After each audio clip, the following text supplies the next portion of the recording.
Hello, guys. We made it to the end, the last lecture, writing a research report. All right, first, can we talk about how horrifying it is every time a Zoom meeting starts, which I'm sure you guys have done at least once, and it just shows your face right up there the way you look on the webcam? That's a terrible moment, all right, every single time. Okay, so today we're talking about writing the research report. This is the very last lecture of the semester. What do I want to say here? So we're going to talk today, we're going to talk some generals, all right, about how research reports are written in general and the sections that would be in a research report and things like that. And then we're also going to talk in specifics about what you specifically need for the research report that you guys are going to be turning into me right before finals week starts. Okay, so we will talk about generals, we'll talk about specifics. At the end of the PowerPoint slides, we're going to talk about how do you get all of those numbers, all right, that I sent you from the SPSS output. How do you get from all those numbers to actually writing that information into the results section of your paper? All right, so that's coming at the end of the video. All right, so if you've already watched this once and now you're just watching it again, remember, fast forward to the end of the video to get that information. All right, we got to remember how to advance slides here, even though I'm zooming. Okay, the big thing, all right, about writing this research report is that you have to remember that this is all about communication, all right? You have written some kind of survey or you've done some kind of study. It was an observational study, it was an experiment, you've done something. You have done all of the analyses, you have the results, all right, the actual stuff that you learned from doing this study, and now you need to communicate that to your audience, right? And so really at the end of the day, the only thing that really matters is whether or not the reader can understand that, right? And so what's relevant here, what you need to think about when you're writing these reports is that there is not one standard format for writing reports, because the way that you write up these research results is going to change depending on who your reader is, what your reader's technical sophistication is, how interested are they in the subject area, right? Under what circumstances will your report be read? How is your report going to be used? All right, so writing a summary report for upper management who may not care that much and they just want to know what the bottom line is, that's going to be different than writing a research report for your team who is deeply invested and interested in this topic and wants to know all the nuance about what you found in your survey. All right, so you have to think about who's going to read this report and what do they care about when they're reading it. Some basic standards for report writing. We want one for the report to be complete. All right, so the report needs to provide all the information readers need in a language that they understand. This does not mean English or Spanish or Chinese or something. What this means is don't use technical jargon if your reader's not going to understand it. Don't use statistics language if your reader's not going to understand it. All right, make sure that the report can be read by the person who it's being delivered to. All right, and you need to make sure that all of the questions that you posed in your research objectives and that you suggested in your introduction section of the paper actually get answered in the results section. All right, so if your survey was unable to answer a question that you raise in the introduction section, then you need to go back to the introduction section and unraise that question, right? Because your reader is going to expect to see answers that you to questions that you raised in the beginning. All right, don't pique the interest of your reader if you're not going to satisfy them with answers. At the same time, don't be too complete. All right, so a research report is not your opportunity to ramble on endlessly about all the specific details that every single person wrote on their survey. You need to answer the questions posed in your paper, in the beginning of your paper, without bringing in too many extraneous details. All right, your report also needs to be accurate. All right, and so accuracy reflects the degree to which the reasoning in the report is logical and the information is correct. And what this translates to here is make sure that you don't have simple errors in addition and subtraction. All right, when you were converting those crosstab tables from counts to proportions, make sure you've done that correctly so that you're not misinterpreting the results of a test. All right, make sure that you're using good grammar, all right, so that people don't take the wrong thing from your sentences just because you had grammatical errors in your writing. And the one thing that I stressed while you guys were, while we were doing that practice in SPSS, make sure that you are drawing an appropriate conclusion from the test that you have done. All right, you need to basically just be reading what your null and alternative hypotheses were, those symbols. Remember, the appropriate null and alternative hypotheses are provided for you on that table of appropriate statistical test handout. So you can make sure that you have used the correct null and alternative hypothesis, right? Those aren't things that you get to make up each time you do a test. It is always the same thing. The test tests a specific null and a specific alternative. So make sure that you have written those correctly and that you are concluding the appropriate thing from the test that you have conducted. All right, finally, your report should be clear, all right, and that comes from clear and logical thinking and precision of expression. All right, so your report needs to be well organized. This is especially, or can be especially difficult in the results section where you have a lot of data and a lot of results that need to be conveyed in the results section, and you have to figure out, how am I going to organize this stuff? All right, so what I would recommend is that you make a list of the major points that you want to make.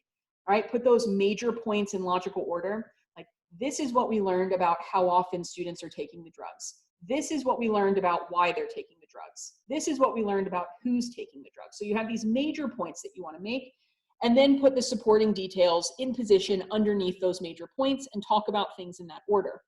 All right, as a specific, because I know that you guys want some specific guidance in doing this, I would suggest that your final paper, the results be organized by objective, meaning that you talk about all of the results of a single objective together, but those objectives don't have to be in the order that they show up on the worksheet.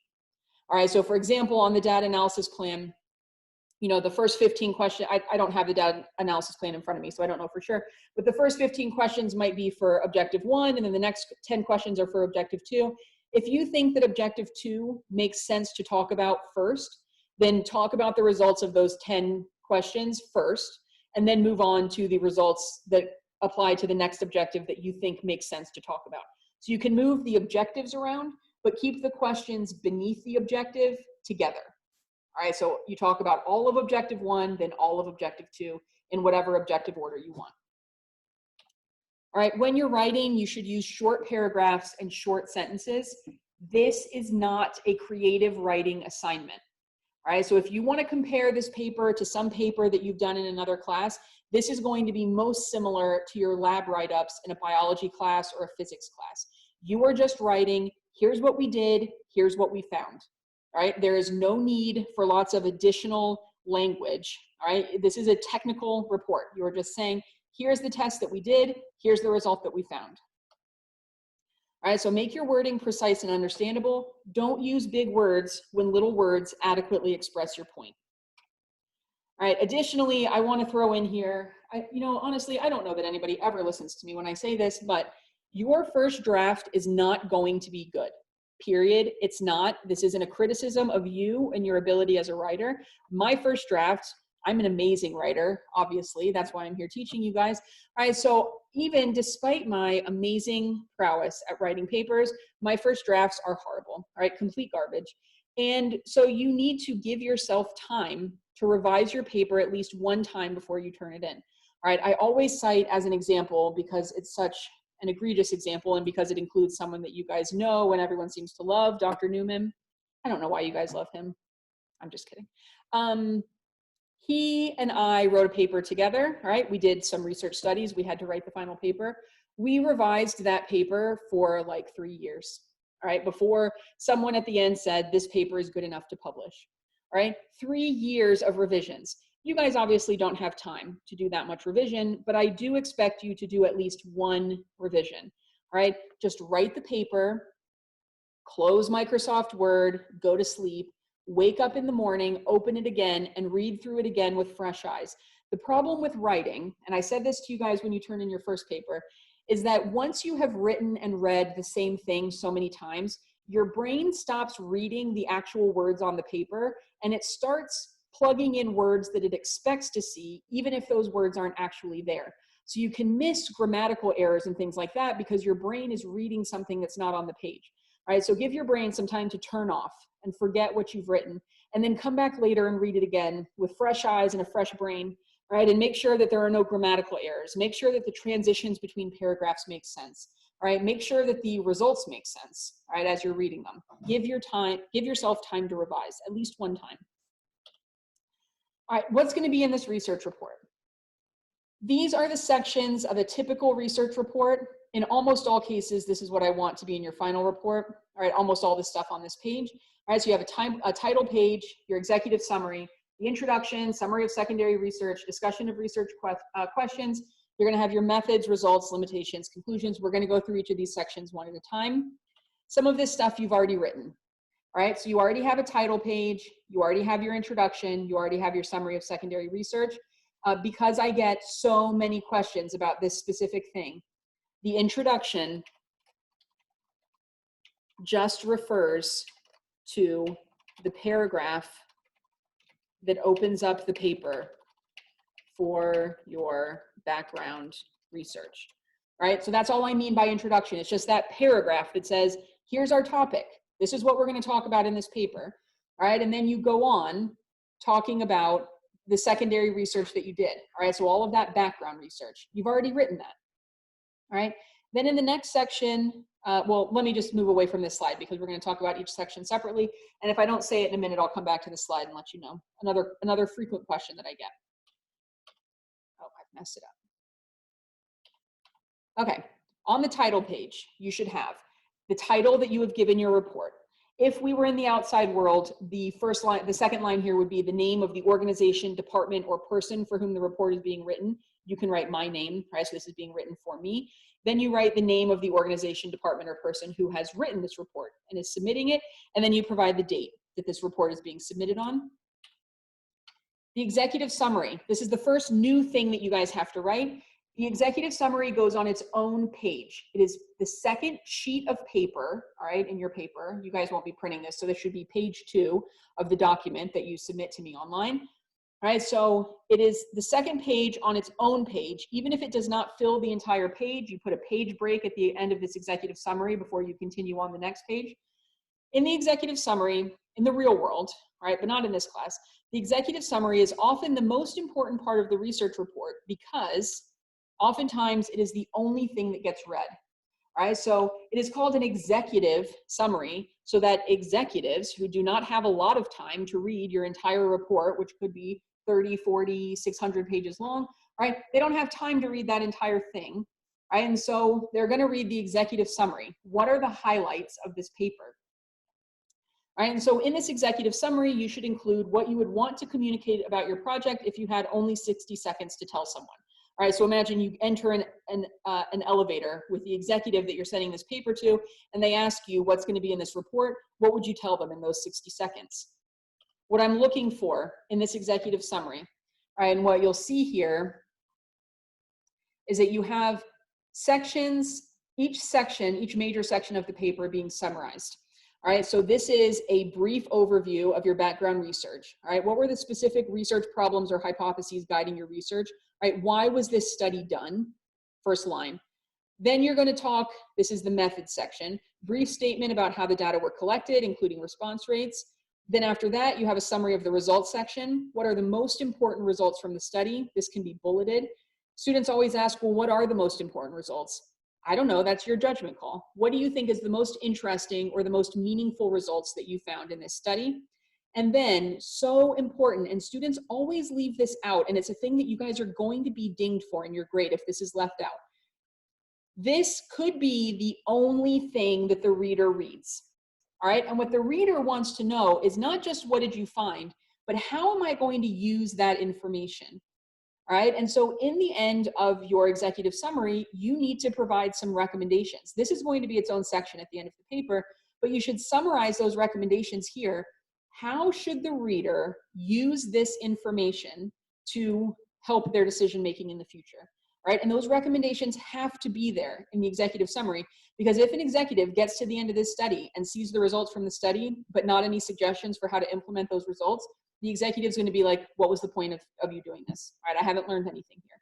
All right, so you have to have these conclusions and recommendations at the end of your executive summary. All right, so this is what should be in the executive summary. Remember, the executive summary goes on its own page. All right, so if you get to the end of the executive summary, it has not taken up a full page, insert a page break, and then move on to the next section, which is the stuff that you've already written. All right, so you have the introduction, which is just this opening paragraph that gets the reader into the topic. Then you have all that background research from secondary sources that you've already written. If you got a good grade on that first assignment, just copy and paste that section into your new paper that you're working on. If you did not get a good grade, specifically, if you plagiarized part of that first paper, make corrections to that, all right? Because if that plagiarism still exists in the second paper, you are going to get in trouble for it a second time, all right? So make sure that those things get corrected before you turn in the final paper. When I read the final paper, I'm gonna read it from title page to conclusion, all right? And so if this section is still bad, then that's going to affect the grade on your final paper again. All right, here we have, this is the section that I often get lots of emails where students say, I'm not sure what's supposed to go here based on that outline that was in the slides. In your final paper, so this paragraph did not exist, right, in your secondary research paper, but it needs to get added now in the final paper. What this paragraph does is it says basically, we know all of that stuff that I just wrote about in the background section, but despite the fact that we know all of that stuff, we still have questions, all right? And so our goal in this survey that I'm about to tell you about was to answer these specific questions, all right? So it's just a single paragraph that summarizes the goals of the survey, all right? You don't need a bulleted list of the objectives, all right? You're just saying, here is what we were hoping to learn in this survey. We wanted to know how many students at Ole Miss are taking these medications? Why are they taking them? How often are they taking them? Is it helping them with their schoolwork? Right? And so you just write that into a single paragraph that segues the reader from here's research that other people have done, segues them into here's the research that we did. All right, so you're connecting the background research to the primary research that you're going to talk about in the next section. All right, and so that's what's supposed to go here. It's just one paragraph that summarizes the goals of the survey that you're going to introduce to the reader in the next section. All right, the next section is the method section. All right, in the method section, this is just like when you were in biology lab or physics lab or something like that, and you did an experiment and you had to write up the experiment exactly how you did it so that people understand what you did, but also so that if they wanted to do it themselves, they would know step by step, here's how they have to do it. In your method section, down here, I want to point out, these are things that could be in a method section, but not all of them will apply to any single study. All right, so if you did an experiment, you would talk about your experimental design. We didn't do an experiment, so I will not see this in your final paper. If you did observation, you would talk about how you did that observation. All right, this is what you should have written in your observational research assignment. We did not do observation for this study, all right, so I won't see anything about that. If you did a survey, you would talk about how was the survey written?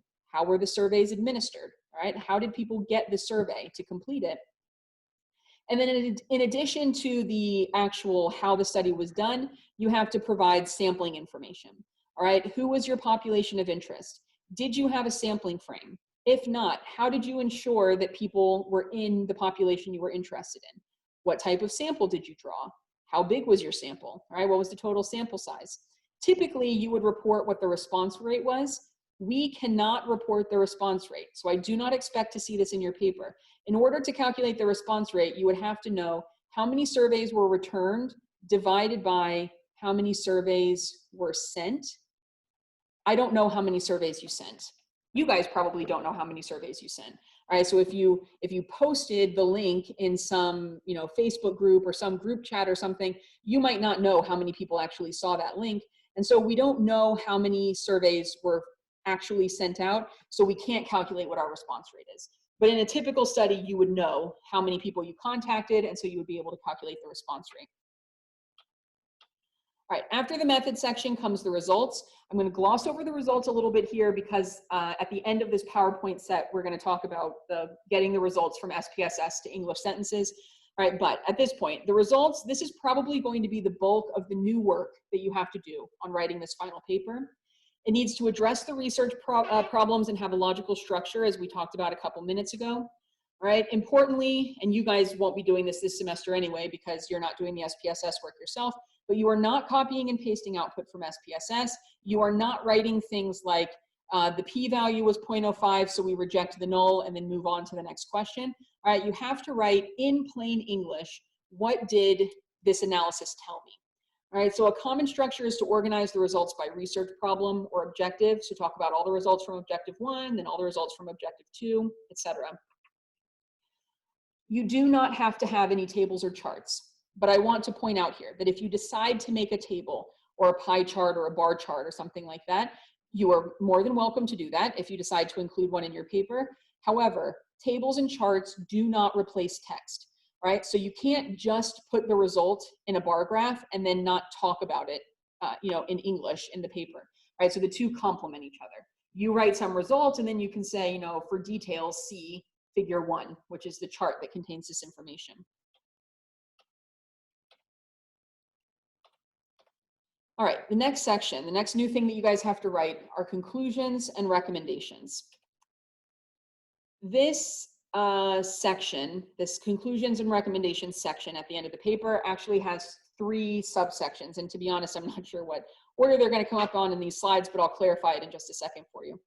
The conclusion section is an interpretation of the results. It's basically a summary of the results without all of the math that you were just talking about in the results section.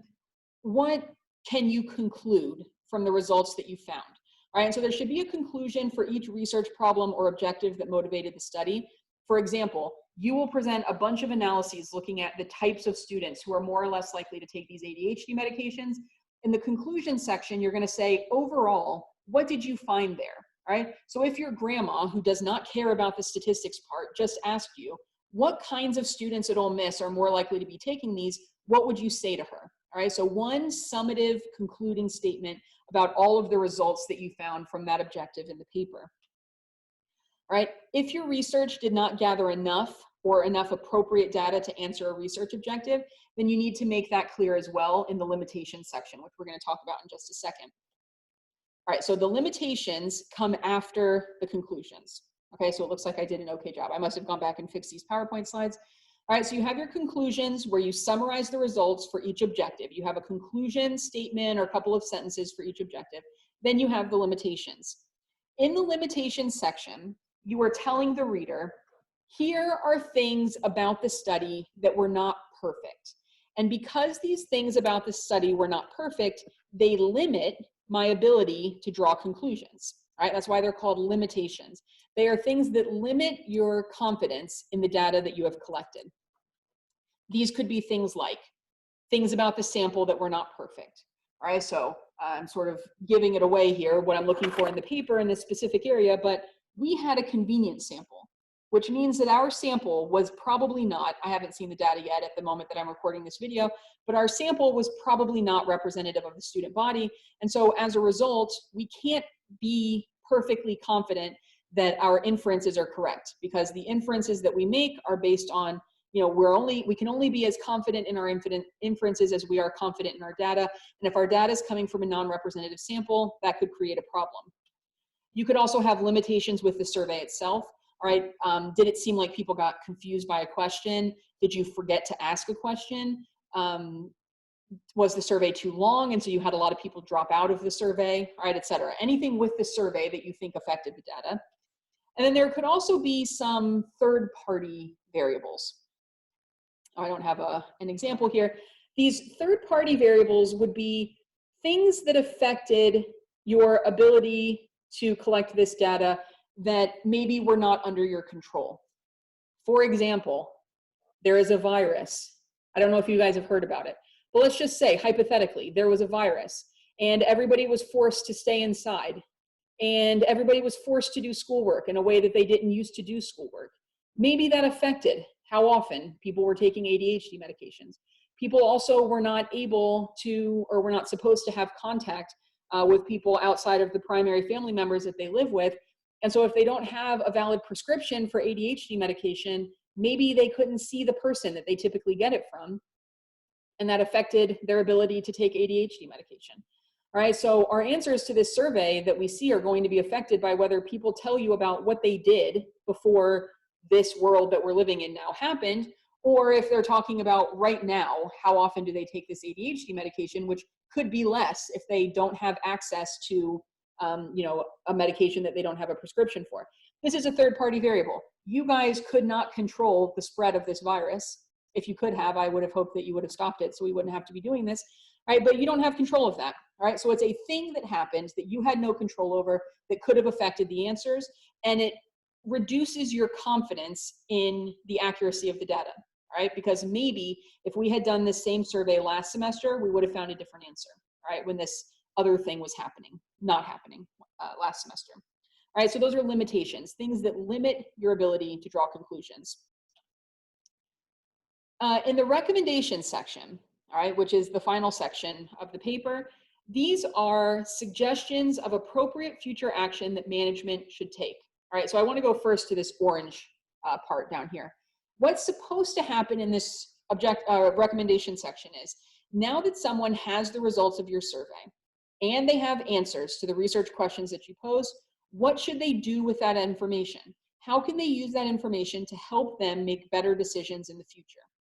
All right, so if you did strategy-oriented research, which we have to go way back to the beginning of the semester to remember these terms, but remember, strategy-oriented means I'm planning a change in the future, like I'm going to change my advertising, so I test which ad copy do people like better. If your results find that people like ad copy A better, then your recommendation would be use ad copy A. All right, so now that we've learned this result, here's how you should use this to affect your decision-making. All right, or maybe you look to see which groups of people were more likely to buy your product, and you found that women aged 19 to 34 had the highest purchase intentions. So you might tell management, based on our results, you should target women aged 19 to 34.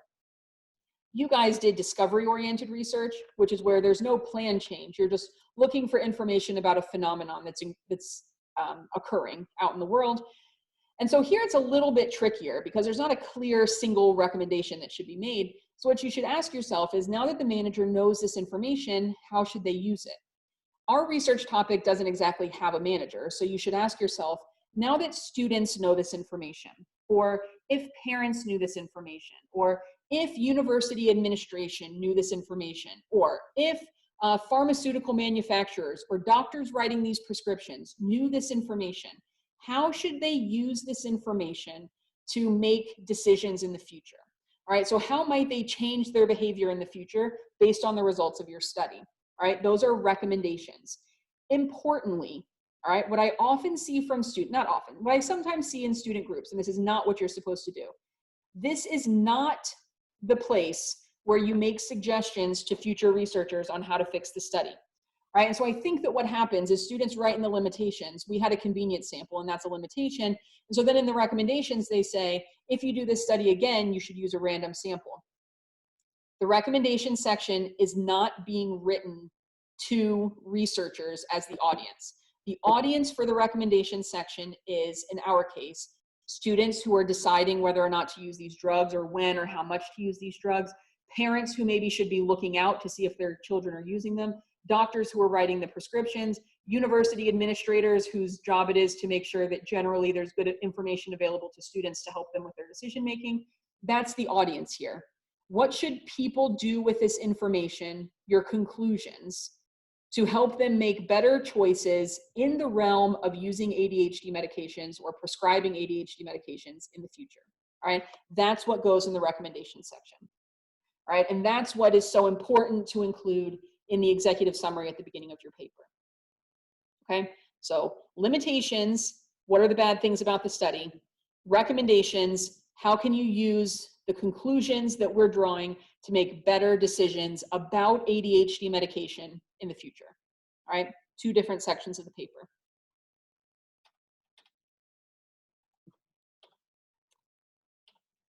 All right, after all of that information, you have your references section, which you guys already have. All right, make sure you're using APA or MLA or some other format, but be consistent. And then in a typical paper, all right, and I'm going to write here, so as you're watching this, you can see, but not your paper.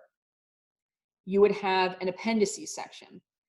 That appendices section would contain material that is interesting, related, relevant, but it's not absolutely necessary for the reader to see it while they're reading the paper. All right, so maybe it's too complex, too detailed, too specialized. It's bonus content, basically. All right, it's if you want to see this original stuff or this additional stuff, go to the end of the paper and look at it there, but you're not putting all these details in the main paper. In this kind of paper, things that would typically show up in the appendices would be a copy of the survey or the observation form, Oftentimes there would be a second copy of the survey where you've written summary or descriptive statistics for each question in the margins. So for example, on a question that says like, have you been diagnosed with ADHD? You would write in the margin the proportion of people who said yes and the proportion of people who said no. So you're just providing these descriptive statistics for each question on the survey for the entire survey. If you had detailed calculations to justify your sample size, you would put those calculations in the appendix. You would often include a copy of the code book and the data file. Right? The data file obviously would be a thumb drive or something that you were attaching to the report. You do not need to include any of this in the appendices because I already have a copy of the survey. I already know that there was no justification for your sample size. I already have a copy of the code book. I already have the data file. There is no need for you guys to waste space by typing all of this into the paper. But if this was the real world, all right, you would be putting this in your paper. All right, so remember, this is real world stuff, but not your paper. All right, so you do not have to have this in your paper. All right, so those are all of the sections of the paper. Again, if you have questions, email me, put it in the comments, and I will reply to your questions. We're going to move now to talk about how do I get from the results from SPSS to writing, these results in plain English. How do I get this into a results section of my paper?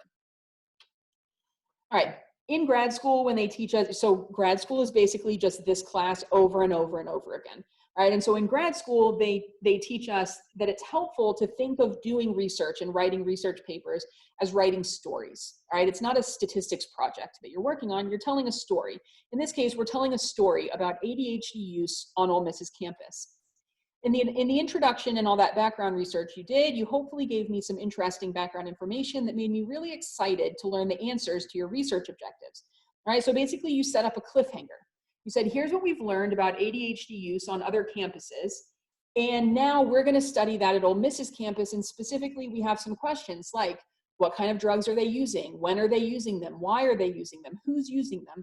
Right? And the reader hopefully is saying, yeah, I want answers to these questions, right? Who is using these drugs on campus? All right, so your background sets up this cliffhanger.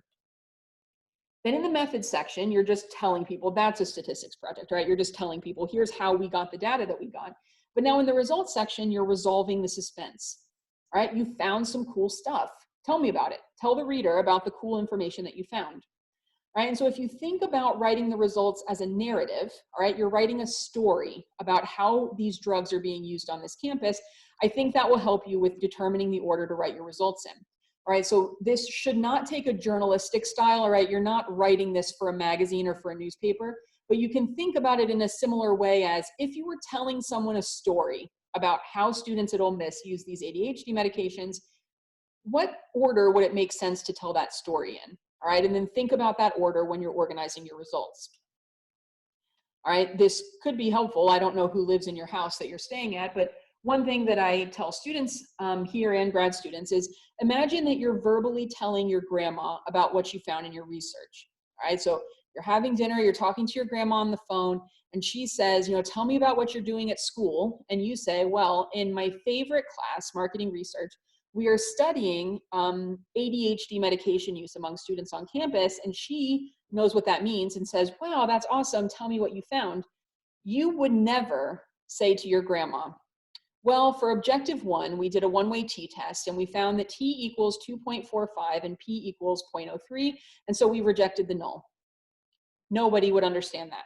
I wouldn't understand that because in order to understand that, I would have to know what objective 1 was and what the question was that was asked under objective 1. What you would say is something like, I don't even know which question to use. Students at Ole Miss are more likely to use ADHD medications during finals week than during a regular week of school. Anybody can understand that. Right? You don't have to know anything about statistics to understand that sentence that I just said, but that is the result of a test that you guys are going to do from your data analysis plan. All right, so when you are writing these results, you need to think about you're talking to someone with no statistics background. How can you convey this information in a way that they'll understand? And you should write in a way that anticipates follow-up questions if you have the data to answer them. All right, so when you take this data and you convert it to sentences, you are not just listing all of your p-values. All right, I conducted a t-test on objective 2 and found p less than 0.05 is not the way to present your results. Nobody can understand that. All right, the reader should be able to read your results section separate from your introduction section and still understand what's going on. They don't need to know what your objectives were. They don't need to know what your survey questions were. The results need to be written in a way that they make sense, that if this was a magazine article and the reader doesn't know that this magazine article is being written as the results from one study, they could still understand the article. On Blackboard, there is a Word document called sample results section, right? That's where some of this text that's going to show up on the slides is coming from. It gives an example of how that SPSS practice worksheet that there's a separate video for, how that worksheet data could be written up in the results section of a paper, right? And so when it gets reported, when you're reporting these results, you are going to take the conclusion in plain English of your test, all right, which is in that video, what we worked on, writing the conclusion in plain English. You're going to tell me that conclusion in plain English, and then at the end of that conclusion sentence, you're going to tell me the test statistic and the p-value that supports the conclusion that you've just drawn. All right, so you can think about that as a citation for the sentence that you just wrote. If you tell me men are more likely than women to take ADHD medication at Ole Miss, in parentheses at the end of that sentence, you need to give me the information that supports the conclusion that you've just drawn. What goes in those parentheses at the end of each sentence is listed on the second page of the table of appropriate statistical tests that's posted to Blackboard. All right, so each different kind of test, one-way t-test, independent samples t-test, paired samples t-test, chi-square goodness of fit, chi-square test of independence, correlation. There is a specific thing that needs to go in the parentheses at the end of a sentence that reports the results of each of those kinds of tests, and you need to make sure that that data is there. All right, that information is there at the end of the sentence. When you're reporting the p-value, if your p-value was less than 0.05, it is standard to just write p less than 0.05, because it doesn't matter how much less than 0.05 p was, you're rejecting the null in every situation. If p is greater than 0.05, it is standard to write exactly what p was equal to. All right, so for example, p equals 0.25, because your reader would probably want to know how close were they to rejecting the null. All right, so p equals 0.99 is different than p equals 0.06, and your reader wants that information. All right, so as an example, in your results section, one of the things that we did in that SPSS worksheet, if you've watched that video, was we did a test to see at Penn State who has more ear piercings, men or women. And so you could write in your results section, our results show that women at Penn State have more ear piercings than the men. You would include the mean ear piercings for the women, the mean ear piercings for the men, the t statistic, and the p-value from that test. All right, and so in your results section, you're writing for two separate readers. You have your reader that does not understand statistics, that is focusing just on this sentence. Anyone can understand this sentence. You don't have to know what the study was about. You don't have to know anything about math to understand women at Penn State have more ear piercings than men. This portion of the sentence is being written for someone who does understand statistics. So they're saying, oh, okay, they found that women have more ear piercings than men. How they found this was in their sample, women had a mean of 2.36, men had a mean of 0.49. They did an independent samples t-test. Here was the test statistic and the p-value. And so I understand they rejected the null. They sided with the alternative that these two groups were not equal. And that's how we get to this result. All right, so you were writing the result, and then you were writing your support for that conclusion sentence in parentheses at the end.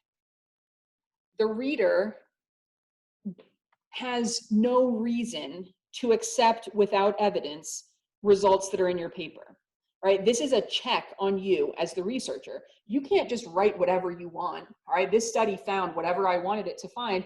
You have to provide numbers that demonstrate this is my support for the claim that I'm making in my results sentence.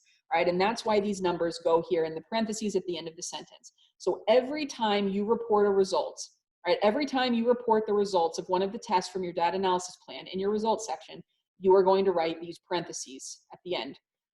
One thing I'll point out here, it'll probably end up in an email later. Sometimes students ask me this question, no offense, you know, teachers are supposed to say there are no dumb questions. I'm gonna say this is a dumb question. Sometimes they say, do we have to write the results of all of the tests in our final paper? Yes, yes you do. right? The results of every analysis done on the data analysis plan need to show up in your paper, right? Those are the results of your study. Why would you do the work and then not report those results, right? So every result that you interpret that I sent to you needs to show up in your paper. All right, if you have multiple analyses for a single objective, as I've already said several times, talk about them together. All right, so going back to that example that we looked at in the class examples when we were going through t-tests and chi-square tests, if I had as an example in my paper an objective to find out how students dine out for meals, then I might report things like, on average in my sample, how many breakfast, lunches, and dinners did students go out for? And then do students eat more than half of their lunches out? Are they more likely to eat lunch or dinner out? How much do they spend per week on those meals? Are certain kinds of students dining out more frequently than other kinds of students? All right, so I have this vague question. How often are students dining out for meals? And then I have lots of specific analyses that I could do to give an answer to this question. All right, and you should talk about all of those together in the results section. For you guys, this has been simplified because all of your analyses are grouped together underneath each objective in the data analysis plan. So you'll know which analyses need to be talked about together in the results section. All right, some specifics about the research report that I always get questions about. There is no page limit. There is also no page minimum. I don't have any idea how long your paper is going to be. I have no clue. I couldn't even give you a vague suggestion of how long it should be. It is how long it needs to be to include all of the sections that were discussed near the beginning of these slides. All right, so please don't ask me how many pages or is 15 pages long enough, because I really don't have an answer to that question. The paper needs to include all of the sections that we discussed today. So all the sections that were in that outline that were at the beginning of these PowerPoint slides, except the appendices. You do not need an appendix. All right, so you do need a references section, but that will be the end of your paper. You don't need to include any content after the references. Oh, this I did not fix, obviously. The paper previously was due April 30th during class time. I don't remember what's on the new schedule now, but I believe that it's the Saturday before finals week starts. You know, honestly, guys, I would be happy with you guys turning in the paper later than that, but we have a set date that we have to turn in your final grades on, and I need to make sure that I have time to grade all of your papers and your final exams before that specific date. So Saturday before finals week is about as far back as I could push it. All right, so whatever due date is in that new schedule that I gave you guys, that's the due date. It's due that day by midnight.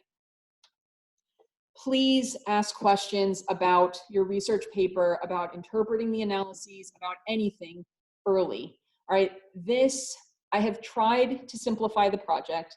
All right, if this were the regular semester, we would have had a lot of days in class where you guys would have to do all these analyses yourself in SPSS and interpret the outputs and pull out all the numbers on your own.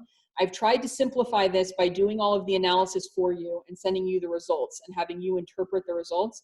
But I know that this is still not a simple task to complete, especially when there is no opportunity to come to my office and ask questions or no opportunity to ask questions in class. We do have some options though, right? We can have a Google Doc online where you guys write questions and I write my answer beneath. You can send me email. We can have Zoom conversations. I can figure out Google Meetup or whatever it's called, right? We can find ways to get you answers to your questions, but I can't answer a question that you don't ask, right? So if you have a question about anything, please email me the question so that I can get you the answer. And if it's an answer that I think everyone in the class would benefit from, then I will send an email to everyone letting them know the answer to your question. That being said, don't wait for someone else to ask your question. All right, if you have a question, please send me an email and ask it. Put your question in the comments of the video. All right, just ask it so that you can get an answer. All right, I know this situation is not ideal. I'm trying to make sure that we all get to the end of this semester on the same page, doing great. You know, use that pass-fail option that the university is offering if you're worried about your grade in this class. Use the spreadsheet that's on Blackboard to help you calculate your grade in this class so that you know what your standing is before you turn in this final paper and go into the final exam. One thing I guess I'll mention here, although I don't really know when you guys will watch this video, is that I'm not going to make a separate video reviewing for the final exam because I would normally do that on the board, all right? And I would have, you know, people would ask questions and I would write all of my answers to the questions. So what I'm going to do instead is, as we approach the final exam, and I'll give you a cutoff date for this, I want you guys to submit questions that you would like an answer to, or a topic that you would like for me to try to reword or review in a different way. And I will make a video that goes over those questions, all right, and answers those questions. And then I'll post that as a review for the final exam, because otherwise I don't really know what you guys need reviewed. So you guys submit me your questions, things that you would like me to review, reword, teach in a different way, and then I will try to go over that in a separate video. Okay, so as always, wash your hands, stay inside. Maybe when you watch this video, we don't have to stay inside anymore. That would be nice. Who knows what's going to happen next month. I hope you guys are staying safe. I miss your beautiful faces. Hopefully I'll get to see you at some postponed commencement ceremony. Have a good day, guys.